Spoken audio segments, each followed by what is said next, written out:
In this module of Decision Driving Tactics, we'll discuss the commentary driving process. Using commentary driving will help you to focus on your driving environment and quickly identify potential hazards while giving you ample time to react to them. At the conclusion of this presentation, you'll be able to describe commentary driving, verbalize key commentary topics that you should include in your commentary driving, explain why scanning is important as you drive, and demonstrate commentary driving for skill improvement. Commentary driving is an in-vehicle exercise that allows a driver to immediately apply the principles of decision driving.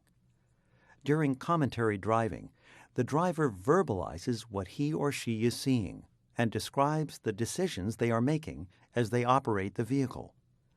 Through using this process, a driver is able to understand how utilizing decision driving principles can help them to avoid collisions. Let's observe this driver while she demonstrates commentary driving. Okay, we're going to get onto the highway now. We're going to pick up some speed. We're going to need to merge with traffic. So we'll get up to the same speed as traffic is going here before we merge over.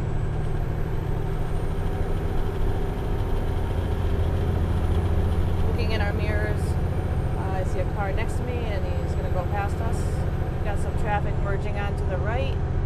I've got a clear shot to the left, so I am going to move over a lane. You can see it's about 10 o'clock in the morning, and most of the vehicles that are out here do have their headlights on. The fog has been coming in and out. It's kind of unexpected as where it's going to be, so we're just going to try to stay very cautious the whole time we're out here. We see some kind of an emergency vehicle over on the left, on the other side of the highway. I want to pay special attention to the cars around me because they're going to be looking over there to see what's going on and not really paying attention to what's going on around them. Looks like a utility truck is working up here, so we're going to just go real slow. We're going to have to pull out into the left lane to go around him, so we're just going to take it nice and slow and look for our opportunity. We also have some people standing out by the truck. Slow down just a little bit. I can see the traffic starting to lighten up a little bit. I'm still going to take it very slow by him. We want to make sure that he's not going to come out in the road or someone's not going to come out in the road here. I'm going to put my signal light on to let people know that I am going to be moving out into that lane. We're going to wait for a break right here. Okay, we've got an opportunity. We can go by now with the signal light on. And I'm also going to signal to get back into my own lane. Before beginning the commentary drive, it's recommended that a license check is performed to verify that the student is in possession of their driver's license and that the license is valid for the type vehicle he or she will be operating during this exercise. An instructor or coach should begin in the driver's seat and demonstrate the techniques used in commentary driving. This should take 5 to 10 minutes and allow the trainee to see and hear what is expected of them while commentary driving. After commentary driving is demonstrated, the trainee or driver should move to the driver's seat. If the vehicle is not one the driver normally operates, he or she should verify the location of all vehicle controls. Mirrors should also be properly adjusted for maximum visibility. If needed, copies of the appropriate Liberty Mutual reference notes can be consulted. The driver will then operate the vehicle in normal traffic for approximately 10 minutes while verbalizing a running commentary about what they are seeing and the driving decisions they are making. After approximately 10 minutes, the instructor or coach will tell the driver to park the vehicle so the commentary drive can be reviewed. During the review, instructors or coaches who have been trained in commentary driving will ask the driver to describe how they felt during their commentary, what they did well on, and what could be improved. Skill in performing commentary driving comes with practice, so don't judge too harshly the first time. During their self-evaluation, most drivers, including experienced instructors, will admit what they missed in their commentary. It is difficult for any driver to describe all the decisions and observations they will make. Skill in performing commentary driving will improve with practice. During the summary, effective instructors or coaches will focus on giving positive feedback for skills the driver excelled in, as well as suggest specific skills that the driver may need to improve upon. Now, let's examine what the instructor or coach is expected to do during the commentary drive. First and foremost, the coach should help the driver relax as much as possible. Commentary driving is a little unusual and often difficult until the driver becomes comfortable with it. Encourage each driver to practice commentary driving until it becomes normal for them. If the training vehicle is different from the one the driver normally operates, allow a few minutes for the driver to become familiar with its characteristics. Vehicles vary in gear shifting, acceleration, braking, and steering inputs. A driver who understands how the vehicle responds and handles will be more relaxed and confident as they begin to talk during the commentary drive. Be sure to inform the driver well in advance of any change in direction. If a turn is missed, allow the driver to continue to a place where the vehicle can be safely turned around. Successful instructors or coaches employ the feedback sandwich. During the evaluation, start with a positive comment on something the driver did well. This may be one or more items. Next, use a positive framework to point out items requiring correction. Then close with another positive comment, perhaps telling the driver how well they did in their overall performance. Remember to approach areas in which the driver needs improvement within a positive framework.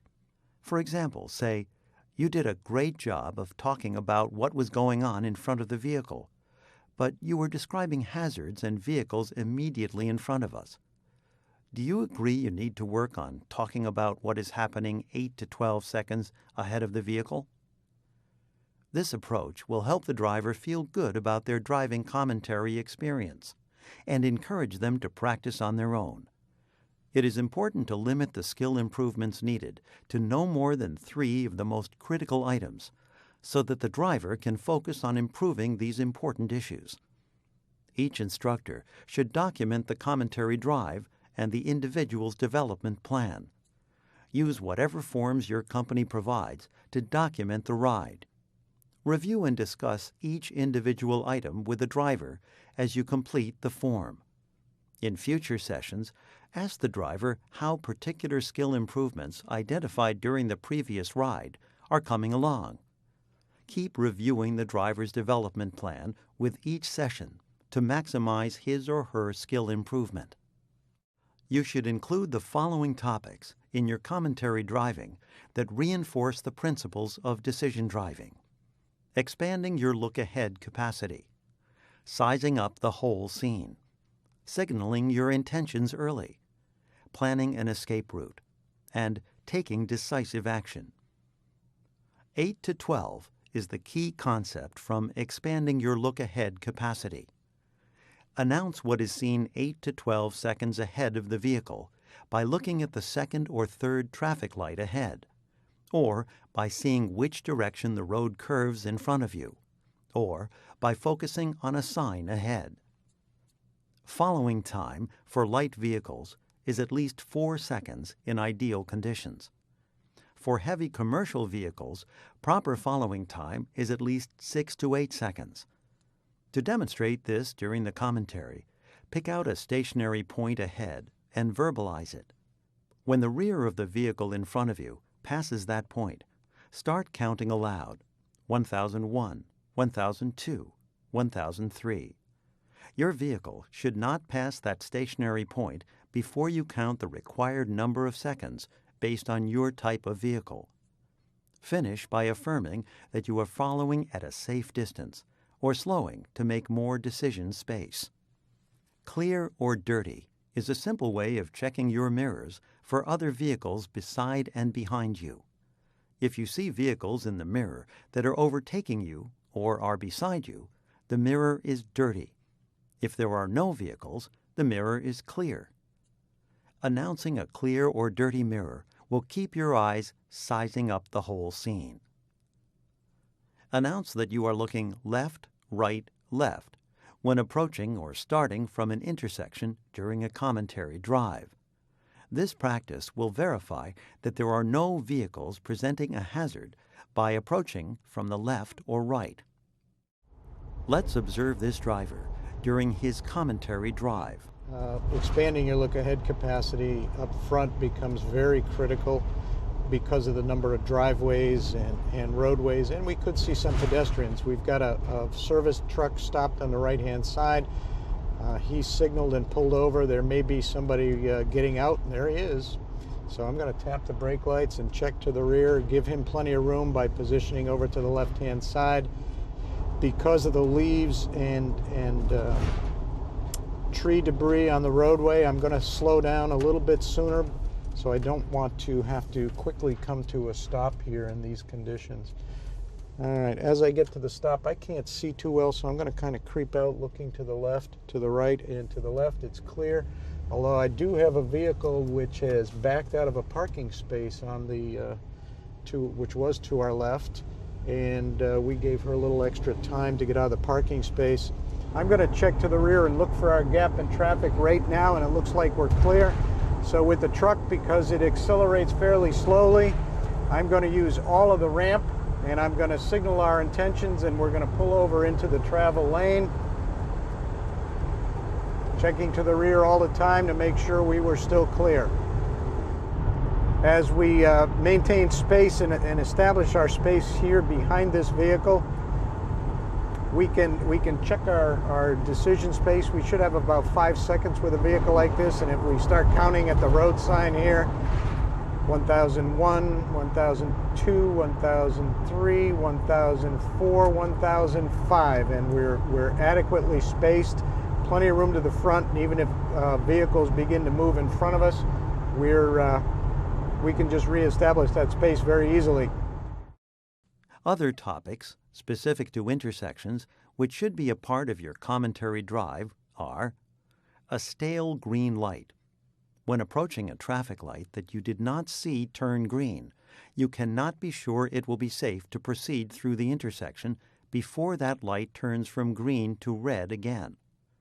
Announce that you are approaching a stale green light with caution while watching for indicators that the light is about to change.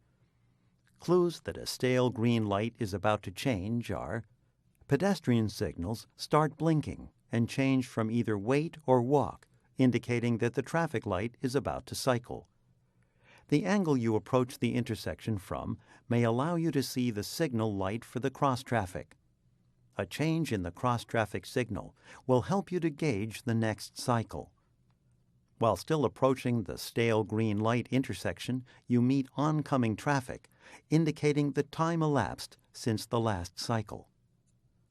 Calling out the decision point can help both the driver and instructor realize if the driver is selecting an appropriate decision point while approaching intersections. When the decision point is reached, the driver announces that they may no longer be able to safely stop the vehicle should the light change. At this point, the driver will be committed to proceeding through the intersection. Announce using the wedge concept when stopping behind another vehicle. The driver should stop so that they can see where the rear tires of the vehicle in front of them touches the pavement.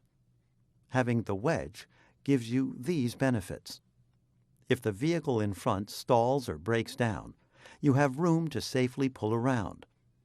If the vehicle in front starts to roll back, you have time and space to alert the driver in front that they are rolling.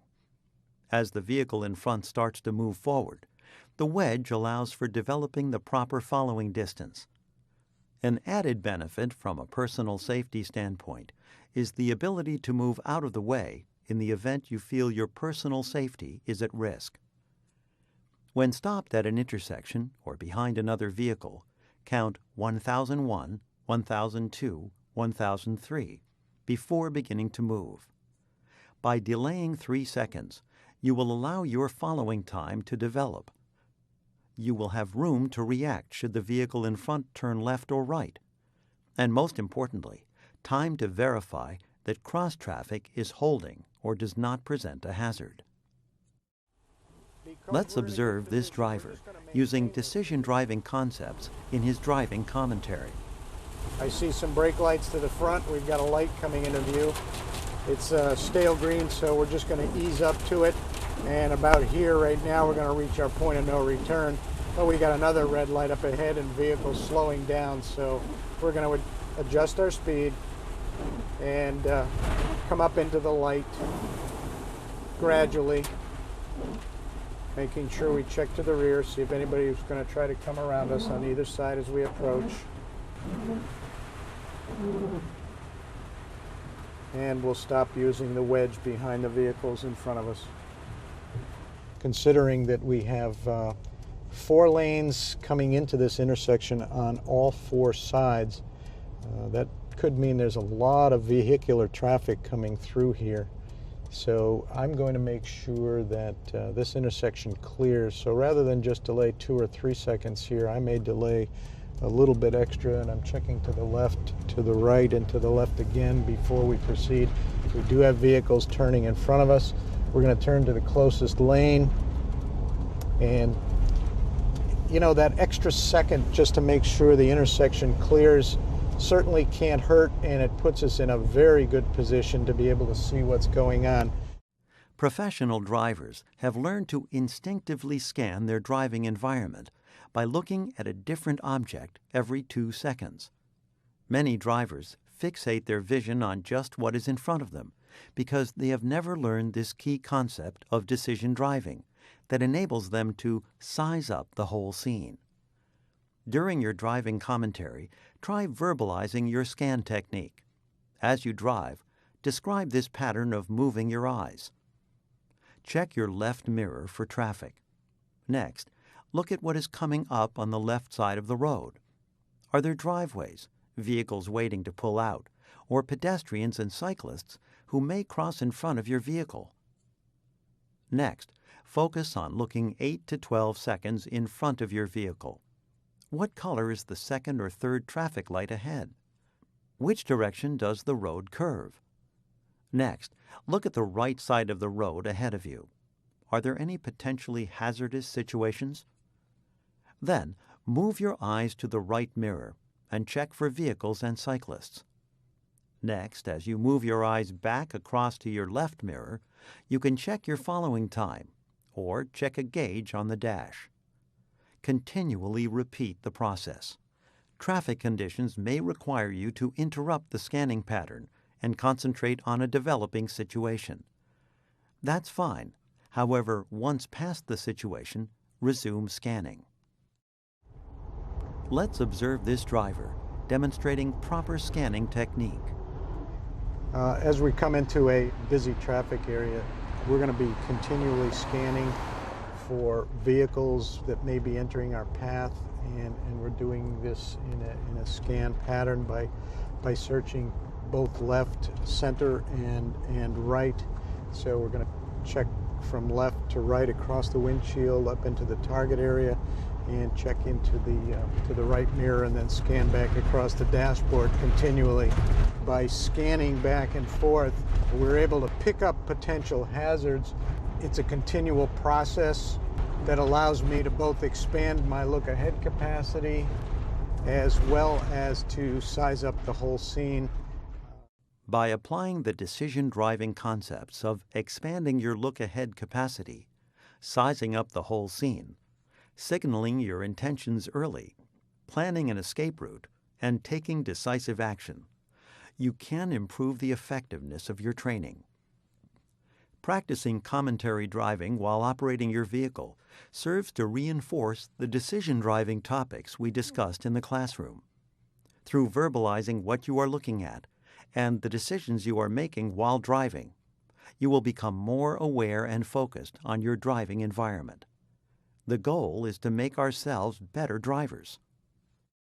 Commentary driving is an effective tool for identifying and correcting unsafe or at-risk driving behaviors. Your driver training program should include using commentary driving techniques during driver qualification. New drivers should complete the classroom training portion outlining the decision driving concepts, and then complete a commentary driving exercise at least one time. This process will document the baseline level of skill and knowledge that the driver had when hired. Specific improvement plans and timelines for additional classroom or in-vehicle training can be established for each driver based on their skill improvement needs.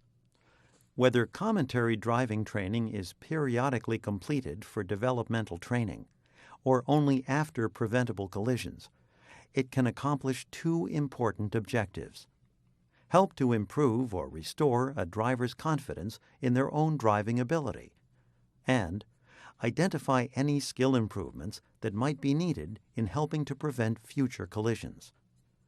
Once a driver has completed commentary drive training, it can be practiced any time they are behind the wheel. Many companies have found that having a coach, supervisor, or trainer complete a documented commentary drive with each driver at least every 12 months is an effective way to keep an individual's driving skills sharp and identify any risky driving habits that have been developed. Let's watch a video clip of a driver and their commentary, including the topics we talked about. And then we can see up ahead we've got a number of vehicles. We've got a lot of brake lights up there, even though the light is green. So I'm kind of guessing, even though I couldn't see it change, that the light has just changed. Although if it's on a regular cycle, it's going to be about 20 to 30 seconds. It may decide it wants to turn red just about the time we get to it. So I'm going to check to the rear in case I have to stop. Looks like it's going to stay green, and we're going to pass here, our point of no return, where we wouldn't stop even if the light changed. With all of this activity, by scanning back and forth, we're able to pick up potential hazards, and then if we need to concentrate on one or the other, like this vehicle coming out from the right, we can certainly do that because we've scanned and we've seen all of this happening. And as the light turns green, we're going to make sure that we clear the intersection. So we waited, looked left, right, left, and we're going to put the vehicle back in motion in the new target area. We've got a lot of traffic coming in the opposite direction. We're very clear to the rear. We've got a good escape route to the front. We've got plenty of room to the rear if we should have to stop. Now we've got a little bit of an interchange here, and we've got a vehicle that just went through a stop sign, so I'm going to brake lightly here. It's a very busy roadway. In all likelihood, he probably shouldn't have come through that stop sign, but we need to be able to adjust for things like that, and we were able to because we had plenty of space to the front. Congratulations! Using what you have learned by completing the commentary drive portion of decision driving tactics will enable you to become a more aware and safer driver.